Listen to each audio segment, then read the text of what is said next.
हजुर हजुर हजुर संसारको जुन कुनै कुना काप्चा कुना कन्दरा गाउँ सहर मरुभूमि समुद्र जहाँबाट पनि हेर्दै हुनुहुन्छ भने यहाँहरूलाई मेरो भिडियोमा नमन गर्न चाहन्छु। यहाँहरूको दिनको सुरुवात चाहिँ महँगा महँगा रेस्टुरेन्टमा गएर मोमो चाउमिनबाट सुरु भयो होला। मेरो दिनको सुरुवात चाहिँ यो हाम्रै वालमार्टमा पाइने जुसी टर्कीबाट सुरु भएको छ। यो जुसी टर्कीलाई चाहिँ मैले हाम्रै वालमार्टको बाट लिएर आएँ र यो चाहिँ लगभग 14 पाउन्डको टर्की हो।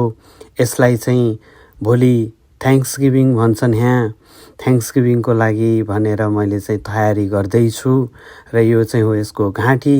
यसलाई चाहिँ मैले हाम्रै गाउँघरमा पाइने लसुन अदुवा खुर्सानीको धुलो नुन बेसारको एउटा पेस्ट बनाएर यसलाई चाहिँ म्यारिनेट गर्दैछु। अब यसभित्र चाहिँ मैले हाम्रै गाउँठाउँमा पाइने लसुन र आलु पनि भित्र कोचारेको छु र यसलाई कोचारिसके पछाडि मैले चाहिँ फ्रिजमा राखिदिएको छु र एक रात फ्रिजमा राखे पछाडि यसलाई पकाए पछाडि चाहिँ यो टर्की यस्तो भएको छ। यो टर्की कति स्वादिष्ट होला तपाईँहरू आफै भन्नुहोस् र यो टर्कीका गुणहरू पनि भन्नुहोस्।